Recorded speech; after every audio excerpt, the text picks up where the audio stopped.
I pretended to be cheated on just to see if my boyfriend would confess.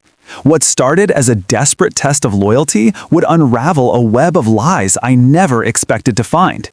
My name is Tiffany, and at 27 years old, I thought I had found the one. Daniel and I had been together for 3 years, living together in a cozy downtown apartment that we had carefully decorated with mismatched furniture and countless memories. Our relationship had always felt solid, the kind of partnership that friends would point to as relationship goals. But in the past 6 months, something had shifted. It wasn't one thing I could put my finger on, but rather a collection of small changes that accumulated like dust in the corners of our home, barely noticeable until suddenly it was everywhere. The first sign was his phone. Daniel had always been open with his devices, leaving them lying around without a second thought. But then came the password protection, the sudden screen dimming when I walked into a room, the phone always face down on the table. When I asked about it, he'd laugh it off as a work thing, claiming new security protocols. But I worked in corporate too, and I knew the difference between professional privacy and personal secrecy. Then there were the late nights at work that didn't quite add up. Daniel was a graphic designer, and while deadlines sometimes required extra hours, these new late nights came without warning, without the accompanying stress I'd witnessed before. He would return home smelling not of office coffee and tension, but of perfume I didn't recognize and the faint scent of bar drinks. The third change was more subtle, a distance that had grown between us. Our conversations, once easy and endless, now felt like interviews. I would ask about his day, and he would give me generic responses that revealed nothing. Meanwhile, my own days were laid bare for him, every detail offered up in hopes of encouraging reciprocation that never came. What hurt most was how he had started deflecting my affection. Where once he would pull me close on the couch, now he would shift away, claiming he was too warm or too tired. Our intimate life had dwindled to once a week, then once every 2 weeks, until I couldn't remember the last time we had been truly close. Friends noticed too, though they were careful with their words. "Is everything okay with you and Daniel?" my best friend Natalie had asked over lunch last week, her concern evident in the way she studied my face. I had brushed it off, told her we were just in a comfortable phase, that all long-term relationships experience lulls. But as I said the words, I could feel the hollowness of them. The breaking point came 2 weeks ago. I was doing laundry when I found a receipt in Daniel's pocket from a restaurant I'd never heard of, dated for a night he had told me he was working late. The receipt showed 2 entrees, 2 glasses of expensive wine, and a dessert, all totaling nearly $200. When I asked him about it casually, he had a ready explanation, a client dinner that had slipped his mind. But why would he lie about working late if it was just a client dinner? And why didn't he mention it when I asked how his day had been? That night, as Daniel slept beside me, I lay awake staring at the ceiling, my mind racing through all the signs I had ignored or explained away. I needed to know the truth, but confrontation had never worked with Daniel. He was a master deflector, able to turn any accusation back on me with such skill that I often found myself apologizing for bringing things up. That's when the idea began to form. Desperate and perhaps a little crazy. If I couldn't get him to confess his own transgressions directly, maybe I could trigger his conscience by creating a situation where he would feel compelled to confess his own sins. It was a test, I told myself, a last-ditch effort to either save our relationship or end it with certainty. The plan took shape over the next few days. I would pretend to have cheated on Daniel, create a scenario that would force him to react. If he was innocent, perhaps he would be hurt but forgiving, and we could work through whatever issues were between us. But if he was guilty, maybe the shock of my confession would lead him to reveal his own infidelity. It was a gamble, but one I felt I had to take. As I finalized the details of my plan, a mix of guilt and determination churned in my stomach. I was about to betray the trust of our relationship, even if only through deception. But the not knowing had become worse than any potential truth. I needed clarity, and if this was the only way to get it, then so be it. The execution of my plan required careful orchestration. I decided to create a fictional encounter with a former colleague, someone Daniel had met briefly but wouldn't know well enough to contact directly. I chose a man named Jason from my previous job, constructing an elaborate story about running into him at a coffee shop, the conversation flowing easily, the connection immediate. In my fictional narrative, one thing had led to another, and I had made a terrible mistake. To make the story believable, I planted small pieces of evidence around our apartment. A receipt from the coffee shop where I claimed to have met Jason, a text message to myself from an unknown number that I could show Daniel as proof of continued contact. I even bought a new lipstick in a shade I rarely wore, leaving it in my purse as if it had been used during my encounter. The most difficult part was crafting my emotional state. I needed to appear genuinely remorseful, torn apart by guilt over something that hadn't even happened. For 3 days before my planned confession, I practiced in the mirror, working on the right balance of shame and desperation. I watched videos of people confessing to real betrayals, studying their body language, the way they avoided eye contact, the tremor in their hands. On the day I had chosen for my confession, I took a half day from work, returning home to prepare myself. I removed my makeup, then carefully reapplied it to look like I had been crying. I splashed cold water on my face to make my eyes appear red and swollen. I changed into comfortable clothes, the kind I wore when I was feeling vulnerable, and waited for Daniel to return home from work. The hours passed slowly, each minute stretching into what felt like an eternity. I alternated between rehearsing what I would say and questioning whether I was making a terrible mistake. What if Daniel was innocent? What if this test destroyed whatever trust remained between us?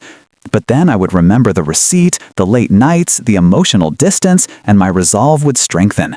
When I heard Daniel's key in the lock around 6:30, my heart began to race. This was it. The moment of truth was approaching. I took a deep breath, reminding myself that this was necessary, that the uncertainty was eating me alive from the inside out. Daniel entered with his usual cheerful greeting, calling out that he had picked up Thai food for dinner. The normalcy of it made my stomach clench. How could he act so carefree when something was so wrong between us? Or was I imagining everything, letting my insecurities create problems that didn't exist? I emerged from the bedroom, my face already arranged in an expression of distress. Daniel noticed immediately, setting the food containers on the counter and approaching me with concern. "What's wrong?" he asked, his brow furrowed. "Are you feeling okay?" That was my opening. I led him to the couch, sitting beside him, but not too close, creating a physical distance that mirrored the emotional one I was about to reveal. As I began my fabricated confession, I watched Daniel's face carefully. I described meeting Jason, the innocent coffee turning into something more. I detailed the walk to his nearby apartment, the wine, the mistake. I emphasized my regret, my confusion about why I had done it, my desperate wish to take it back. Throughout my confession, Daniel remained surprisingly calm, his expression unreadable. He didn't interrupt, didn't ask questions, just listened with an unnerving stillness. When I finished, tears streaming down my face, he simply sat there for a moment, processing. I had expected anger, hurt, maybe even yelling. I had prepared for accusations, for questions, for the possibility that he might pack his bags and leave. What I didn't expect was the quiet contemplation that followed, as if he were weighing options rather than reacting to a betrayal. When he finally spoke, his response was not what I had anticipated at all. Instead of focusing on my infidelity, he seemed almost relieved, as if my confession had lifted a burden from his shoulders rather than placed one there. "We all make mistakes," he said softly, taking my hand. "What's important is that you told me. We can work through this." The lack of emotion in his response was jarring. Where was the hurt, the anger, the devastation that should accompany learning your partner of 3 years had been unfaithful? Instead, he seemed almost clinical, as if discussing a minor issue rather than a fundamental breach of trust. As we sat there in the aftermath of my confession, I couldn't shake the feeling that something was terribly wrong. My plan had backfired in a way I hadn't anticipated. Rather than prompting Daniel to reveal his own secrets, my deception seemed to have given him some sort of relief, as if my transgression had somehow balanced the scales. That night, as we lay in bed, Daniel's arm around me in a gesture of supposed forgiveness, I stared at the ceiling, more confused than ever. I had come seeking clarity, but instead I had stumbled into something even more mysterious.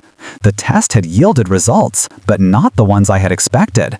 And as I drifted into an uneasy sleep, I couldn't shake the feeling that Daniel's reaction was the biggest clue of all. The days following my false confession were unlike anything I had anticipated. Rather than the tense atmosphere I expected, our apartment felt strangely relaxed, as if a pressure had been released that I hadn't realized was building. Daniel moved through our shared space with an ease I hadn't witnessed in months, humming to himself as he made coffee, touching my shoulder as he passed me in the hallway. It was as if my admission of guilt had granted him some form of absolution for his own secrets. I watched him carefully, searching for signs of the hurt or betrayal that should have been evident after such a confession. Instead, I found myself noticing small changes that seemed to indicate his relief. The phone that had previously been guarded with such vigilance now lay face up on the coffee table. The late nights at work diminished, replaced by evenings spent together on the couch, watching movies or simply talking. At first, I told myself this was Daniel's way of showing forgiveness, of demonstrating that our relationship was strong enough to withstand such a test. But as the days turned into a week, I began to question this interpretation. There was something too deliberate about his behavior, too calculated in its demonstration of normalcy. The second Tuesday after my confession, Daniel announced he had to work late. It was the first time in nearly 2 weeks that he had made such a claim, and I felt a familiar knot form in my stomach. As I prepared dinner for one, I couldn't shake the feeling that this was a test of his own, a way to see if I would repeat my mistake now that he had forgiven me.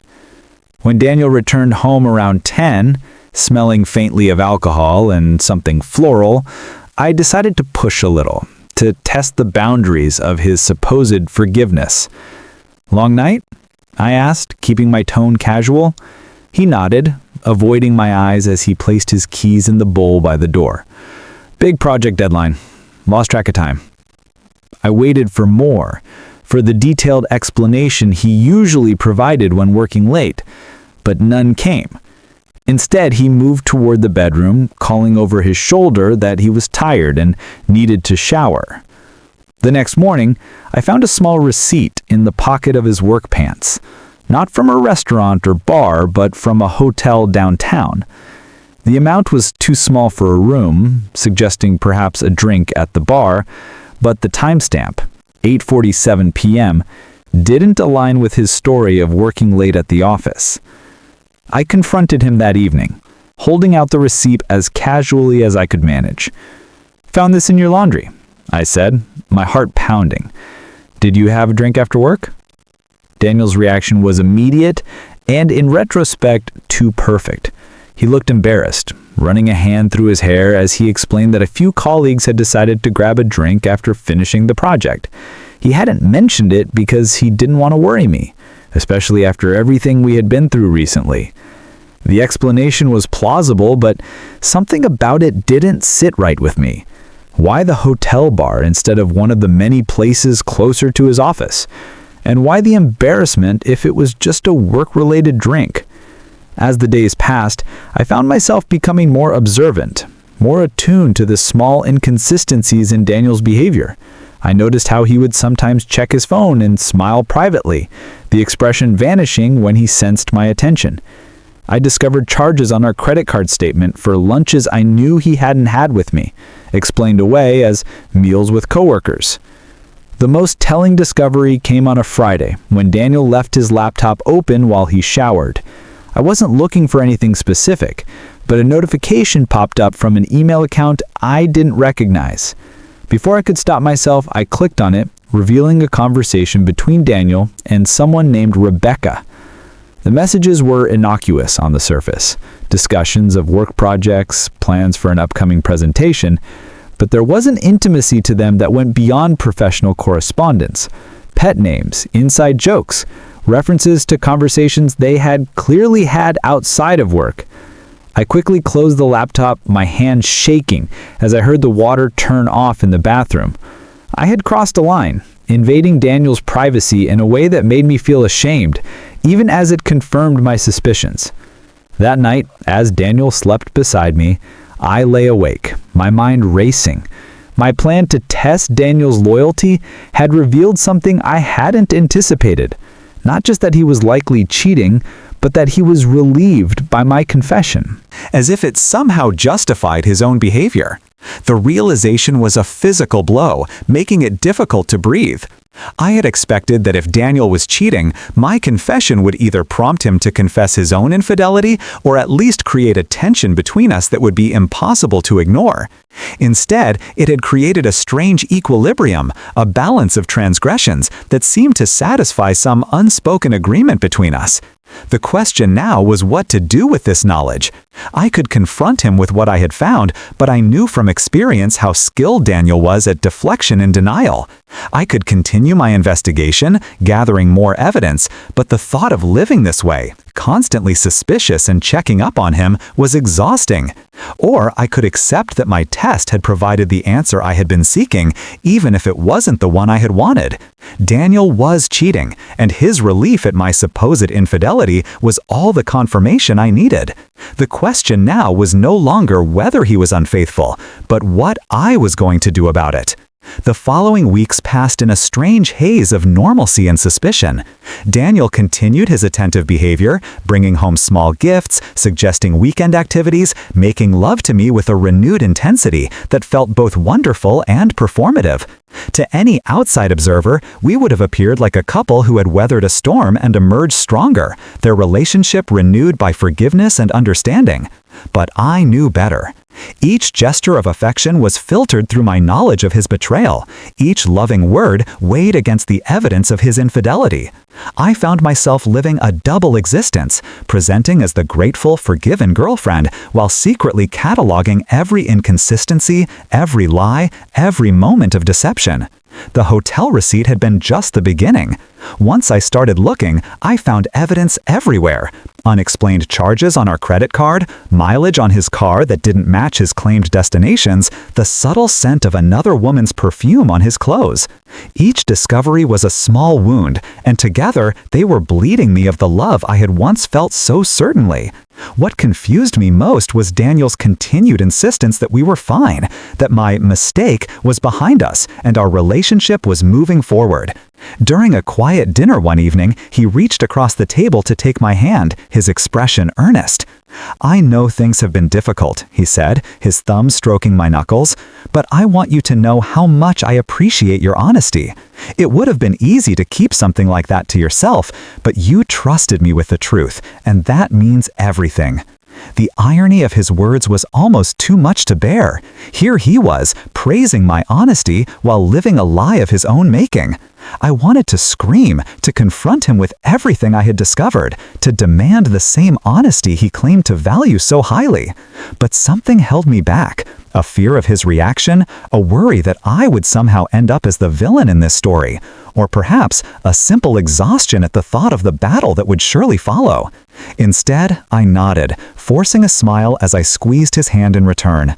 "Your forgiveness means everything to me," I replied, the words tasting like ash in my mouth. That night, after Daniel had fallen asleep, I crept into his home office, my heart pounding with a mixture of guilt and determination. I had noticed earlier that he had forgotten to log out of his email on his desktop computer, and despite my promise to myself that I wouldn't invade his privacy again, I couldn't resist the opportunity to learn more. The search revealed more than I had anticipated. Buried among work-related emails and promotional offers was a folder labeled Personal, containing a series of messages between Daniel and a woman named Rebecca. As I read through their conversation, a picture began to form, one of a relationship that had been developing for months, parallel to our own. Their emails started professionally enough, discussions of work projects and deadlines. But gradually, the tone shifted, becoming more personal, more intimate. They shared details about their lives, their families, their dreams. There were flirtatious comments that could be dismissed as harmless banter, followed by more explicit expressions of attraction and desire. The most recent emails, dated from the past 2 weeks, were the most damning. They referenced my confession, with Rebecca expressing concern about how Daniel was handling the situation. "Are you sure you're okay?" she had written. "You must be hurting after what she told you." Daniel's response chilled me to the bone. "Honestly, it's been a relief. Now I don't feel so guilty about us. If she's moved on, maybe it's easier for me to do the same." I closed the laptop, my hands shaking as I leaned back in the desk chair. The relief he had displayed after my confession wasn't just relief at having his own potential infidelity balanced by mine. It was relief at having what he perceived as permission to continue his affair without guilt. The realization was staggering in its implications. Daniel wasn't just cheating, he was using my false confession as justification, as a way to absolve himself of responsibility for his actions. In his mind, we were now even, our transgressions balancing each other out, giving him the freedom to continue his relationship with Rebecca without the burden of guilt. As I sat there in the darkness of Daniel's office, the weight of this knowledge settled heavily upon me. My plan to test Daniel's loyalty had succeeded beyond my wildest dreams, revealing not just his infidelity, but the depth of his self-deception. The question now was what to do with this information. Part of me wanted to confront him immediately, to throw his words back at him, to force him to see the twisted logic he was using to justify his behavior. But another part of me, the part that had been hurt and disappointed so many times before, wondered if there was any point. Daniel had shown himself to be a master of deflection and rationalization, capable of twisting any situation to suit his narrative. As I returned to bed, slipping carefully under the covers so as not to wake Daniel, I made a decision. I would gather more evidence, document his betrayal thoroughly before confronting him. It wasn't about revenge or punishment, but about giving myself the clarity and certainty I needed to walk away without doubt or regret. The test had revealed the truth, but the real test was yet to come. Finding the strength to end a relationship that had once meant everything to me, based on the knowledge I had gained through my own deception. The next month became an exercise in controlled observation and meticulous documentation. I created a private folder on my laptop titled Evidence, a cold, clinical name for the collection of screenshots, receipts, and notes that painted a damning picture of Daniel's betrayal. Each piece of information I gathered was both a confirmation of my suspicions and another small death of the love I had once felt so completely. My investigation took on a methodical quality.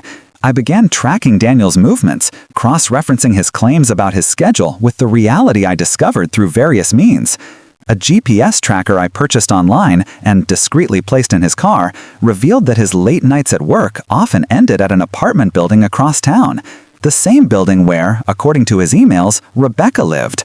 I also started paying closer attention to his financial records, which I had access to through our shared online banking. The charges I had noticed before became a clear pattern when viewed in context. Dinners for two at restaurants I had never visited, hotel rooms booked during times he claimed to be on business trips, even jewelry purchases that certainly hadn't found their way to me. Perhaps most painfully, I discovered the extent of their emotional connection through continued monitoring of Daniel's communications. After the initial discovery on his desktop, I installed a keylogger program that recorded his keystrokes, giving me access to his passwords and, by extension, his private messages. It felt invasive, a violation of the trust that remained between us, but I reminded myself that Daniel had already broken that trust in the most fundamental way. The messages between Daniel and Rebecca revealed a relationship that had evolved far beyond a simple physical affair. They shared inside jokes, discussed future plans, and expressed feelings for each other that went well beyond casual attraction. In one particularly painful exchange, Daniel told Rebecca that he had been thinking about leaving me for months but hadn't known how to do it without causing unnecessary pain. "I never wanted to hurt her," he wrote, the hypocrisy of his words making me physically ill. "But I haven't been happy in a long time. With you, I feel like myself again." Rebecca's response was equally revealing. "I understand why you're waiting for the right time, but I'm getting tired of being the secret. I deserve to be with someone who can acknowledge me publicly, who can introduce me to their friends and family as their partner." The tension in their communications was palpable, a reflection of the impossible situation Daniel had created through his deception. He wanted the comfort and familiarity of our relationship while pursuing the excitement and novelty of his affair, refusing to choose between them even as he lied to both of us. As I gathered this information, I struggled with how it made me feel. There was anger, of course, a deep, burning rage at Daniel's betrayal and the casual cruelty with which he had discarded 3 years of shared history. There was hurt, a profound sense of rejection that went beyond the simple fact of his infidelity. But most surprisingly, there was also a strange sense of detachment, as if I were observing someone else's life rather than my own. This detachment became more pronounced as I continued my investigation. I found myself analyzing Daniel's behavior with an almost academic interest, noting the techniques he used to maintain his double life, the ways he manipulated both me and Rebecca to serve his needs. It was as if by understanding the mechanics of his deception, I could distance myself from the emotional impact of it. The breaking point came 3 weeks after I began my investigation. Daniel announced that he needed to attend a conference in Chicago, leaving on a Thursday and returning Sunday evening. It was a plausible scenario. His company often sent employees to industry events, but a quick search revealed that no such conference was scheduled for that weekend. When I confronted him about the discrepancy, he had an immediate explanation. The conference was invitation only and not listed publicly, a special opportunity for select designers in his field. He seemed genuinely excited about the prospect, discussing the speakers he hoped to hear and the networking opportunities he anticipated. But I knew better. A quick check of flight confirmations in his email revealed that he had booked a ticket not to Chicago, but to Miami, the same city where, according to their messages, Rebecca had a sister she was planning to visit that weekend. The realization that Daniel was planning a romantic getaway with Rebecca using a business trip as cover was the final blow. It wasn't just that he was cheating, it was the deliberateness of it, the careful planning and deception required to orchestrate such a trip. This wasn't a momentary lapse in judgment or a mistake born of confusion. It was a conscious choice to prioritize his affair over our relationship. That night, as Daniel packed his suitcase, humming to himself as he selected clothes for a trip that wasn't what he claimed, I made a decision. I had enough evidence, more than enough, to confirm what I already knew. The question was no longer whether Daniel was cheating, but how and when I would end things. I considered confronting him before he left, imagined the shock on his face as I revealed everything I knew. But the thought of the inevitable denials and deflections, the emotional energy required for such a confrontation, left me exhausted. Instead, I decided to wait, to let him go on his trip and return to a reality of my choosing. As Daniel left for the airport Thursday morning, kissing me goodbye with a cheerful "See you Sunday," I watched him go with a strange sense of calm. The test I had initiated months ago had run its course, revealing truths I had both suspected and feared. Now it was time to determine the outcome, not based on Daniel's reactions or choices, but on my own needs and well-being. Daniel's trip to Miami provided me with something I hadn't realized I needed: space. The 3 days he was gone gave me time to process everything I had learned, to move beyond the initial shock and anger toward a clearer understanding of what I needed to do next. Our apartment, once a shared sanctuary, became a temporary refuge where I could think without the constant presence of the man who had betrayed me. The first day, I did little more than walk through the rooms of our home, touching objects that had once held meaning but now seemed like props in someone else's life. The coffee mug Daniel had given me for my birthday, the framed photo from our trip to Napa Valley, the throw blanket we had purchased together on a cold winter afternoon, each item was a reminder of what we had been, what we had lost. By the second day, I had moved from melancholy to action. I created a detailed timeline of Daniel's affair, cross-referencing dates from his emails with receipts and calendar entries. The pattern was undeniable, a relationship that had begun approximately 8 months ago, gradually escalating from flirtation to a full-blown emotional and physical affair. What struck me most as I compiled this information was the parallel timeline of our relationship's decline. The secretive behavior with his phone had begun around the same time his messages to Rebecca became more personal. The late nights at work coincided with their first physical encounter. The emotional distance between us had grown as their emotional connection deepened. It was a classic story of infidelity, one I had read about or seen in movies, but never expected to experience myself. On Saturday evening, as I sat at our dining table surrounded by evidence of Daniel's betrayal, my phone rang. It was Natalie, my best friend, calling to check in as she often did on weekends. "Hey," she said, her voice warm and familiar. "How are you doing? Daniel said he was out of town for a conference." The casual mention of Daniel's lie hung in the air between us. For a moment, I considered telling Natalie everything, unburdening myself of the secret I had been carrying for months.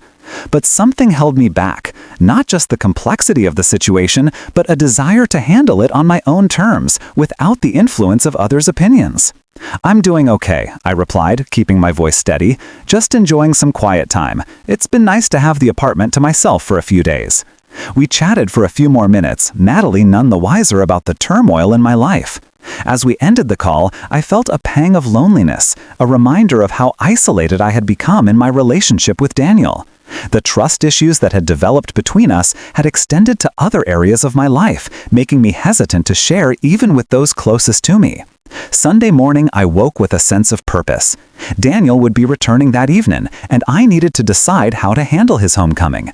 Part of me wanted to create a scene, to confront him with everything I knew and watch as his carefully constructed facade crumbled. But another part of me, the part that had been carrying this knowledge for weeks, simply wanted it to be over. I spent the day preparing, not for a confrontation, but for an ending. I packed Daniel's belongings into boxes and suitcases, methodically sorting through the items we'd accumulated during our 3 years together. Each object was a decision: keep, discard, or return. It was an emotional process, but one that brought a strange sense of clarity, as if by physically separating our possessions, I was also separating our lives. By late afternoon, I had created 2 distinct piles in the living room: Daniel's belongings, packed and ready to be removed, and my own, the things I would keep as I moved forward. The visual representation of our separation was both painful and liberating, a tangible acknowledgement of the end of our relationship. As evening approached, I prepared myself for Daniel's return. I had decided against a dramatic confrontation, choosing instead a more direct approach. I would present him with the evidence I had gathered, explain that I knew everything, and ask him to leave. No arguments, no discussions, just a clean break that would allow both of us to move on. The sound of Daniel's key in the lock around 7 brought my heart into my throat. This was it, the moment I had been both dreading and anticipating for weeks. As he entered, tan and smiling from his conference, carrying a small gift bag with Miami-themed souvenirs, I felt a surge of emotion that was part anger, part sadness, and part relief. "Hey," he said, his cheerfulness grating on my nerves. "Miss me?" I didn't respond immediately, instead gesturing to the packed boxes in the living room. The smile faded from Daniel's face as he took in the scene, his confusion gradually giving way to understanding. "What's going on?" he asked, setting down the gift bag and approaching me cautiously. "I know everything, Daniel," I said, my voice surprisingly steady. "About Rebecca, about Miami, about all of it." For a moment, he just stared at me, his mind clearly racing as he tried to determine how much I knew and how to respond. I could see the deflection forming, the denial taking shape. But before he could speak, I continued. "Don't bother trying to lie your way out of this," I said, opening my laptop to the folder where I had saved all the evidence. "I have proof. Emails, receipts, flight confirmations. I know about the apartment across town, the hotel charges, the jewelry you bought. I know everything." As Daniel looked at the evidence I presented, his expression shifted from denial to resignation, then to something that looked almost like relief. The confession, when it came, was surprisingly straightforward, as if he had been waiting for this moment, preparing for it even as he hoped it would never arrive. The confrontation was not the dramatic explosion I had anticipated, but rather a quiet acknowledgement of reality, a sad confirmation that the relationship we had once valued was irreparably broken. As Daniel packed the last of his belongings into his car, leaving behind the key to our apartment, I felt not triumph or vindication, but a profound sense of loss for what might have been. The first week after Daniel left was a strange combination of emptiness and freedom. Our apartment, once filled with the comfortable noise of 2 people building a life together, fell silent. The absence of his presence was palpable. In the empty side of the closet, the unused coffee mug in the morning, the unoccupied spot on the couch where he used to sit. Each empty space was a reminder of what I had lost, but also what I had gained. The freedom to live without suspicion, without the constant emotional labor of monitoring someone else's honesty. I threw myself into the practical aspects of starting over, finding comfort in the tangible tasks of separating our lives. I changed the locks in our apartment, not because I feared Daniel would return uninvited, but as a symbolic gesture of new beginnings. I updated our joint accounts, redirecting bills and subscriptions to my name alone. I even rearranged the furniture, creating a new layout that reflected my preferences rather than our compromised choices. Friends and family responded to the news of our breakup with a mixture of surprise and understanding. Most had sensed that something was wrong, though none had guessed the extent of Daniel's betrayal. Natalie, in particular, was supportive without being judgmental, creating space for me to process my emotions without pressure to share more than I was ready to reveal.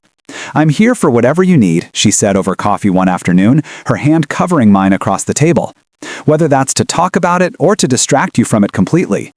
Her offer reminded me of how isolated I had become during the final months of my relationship, how the secrecy and suspicion had created barriers even between me and those who cared about me most. It was a painful realization, but one that motivated me to be more open in the future, to trust that vulnerability didn't always lead to betrayal. The emotional aftermath of the breakup was more complicated than I had anticipated. There was anger, of course, a deep, simmering resentment toward Daniel for the pain he had caused, for the time and emotional energy I had invested in a relationship built on deception. But there was also sadness, not just for the end of our relationship, but for the loss of the person I had thought Daniel was, the future I had imagined with him. What surprised me most was the guilt I felt about my own role in our relationship's demise. My decision to test Daniel's loyalty, to create a false scenario to provoke a reaction, had been born of desperation, but it had also been a betrayal in its own right. I had crossed a line, invading his privacy, creating a deception of my own. And while I could justify my actions as a response to his behavior, I couldn't entirely absolve myself of responsibility. This complexity of emotion made healing difficult.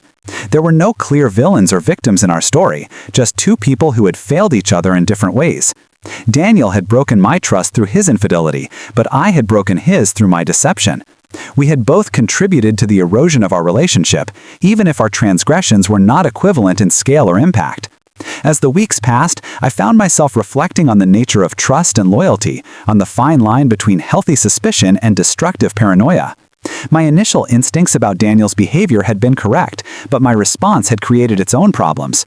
The question that haunted me was whether there had been a better way to handle my suspicions, a path that could have led to clarity without deception. I sought answers through therapy, talking through the events of the past months with a professional who helped me untangle the complex emotions I was experiencing. Dr. Evans, a middle-aged woman with a calm demeanor and insightful questions, challenged me to consider not just what Daniel had done, but why I had felt compelled to test him in the way I had. "What do you think you were really looking for with that test?" she asked during our third session. "Beyond confirmation of his infidelity, what did you hope to achieve?" The question forced me to examine my motivations more deeply than I had before. On the surface, I had wanted proof of Daniel's betrayal, evidence that would either confirm my suspicions or put them to rest. But on a deeper level, I think I wanted control over the narrative of our relationship's end. By creating a scenario that would prompt Daniel to reveal his own secrets, I was attempting to manage how the truth would come out, to minimize the pain of discovery by orchestrating it myself. This realization was humbling, a reminder that even in situations where we feel wronged, we often contribute to the dynamics that lead to hurt. It didn't excuse Daniel's behavior or absolve him of responsibility for his choices, but it did complicate the simple narrative of victim and perpetrator I had initially constructed. 3 months after Daniel left, I ran into him at a coffee shop near our old apartment. The encounter was awkward but not hostile, a brief exchange of pleasantries that revealed little about how we were both doing. As we parted ways, I felt not the anger or sadness I had expected, but a strange sense of neutrality, as if we were two people who had once known each other well, but now barely recognized the strangers we had become. In the months that followed, I focused on rebuilding my life, not just in practical terms, but emotionally as well. I reconnected with friends I had neglected during the difficult final months of my relationship, rediscovering hobbies and interests that had fallen by the wayside. I even started dating again cautiously, approaching new relationships with a mixture of hope and caution, determined to trust without being naive, to be vigilant without being suspicious. The experience with Daniel changed me in fundamental ways, reshaping my understanding of trust, loyalty, and the complex dynamics of relationships. I learned that even the strongest connections can be eroded by deception, that the foundation of any partnership must be honesty, not just the absence of lies, but the presence of truth, even when that truth is difficult or painful. Most importantly, I learned that testing someone's loyalty is often a reflection of our own fears and insecurities rather than their actual transgressions. While my suspicions about Daniel were ultimately justified, the method I chose to confirm them created its own problems, complicating an already difficult situation with additional layers of deception. As I sit in my apartment now, still the same one Daniel and I shared, but rearranged and redecorated until it feels like my own, I sometimes wonder how things might have turned out if I had chosen a different path. If I had confronted Daniel directly when I first became suspicious, if I had trusted my instincts without feeling the need to create a test, if I had been willing to face the truth whatever it might be. But speculation is a fruitless exercise, and the past cannot be rewritten. What matters now is not how I discovered the truth, but what I do with the knowledge I gained. The test I created revealed Daniel's betrayal, but it also revealed my own capacity for deception, my willingness to cross boundaries when I felt threatened or insecure. Moving forward, I'm committed to approaching relationships with greater honesty, both with others and with myself.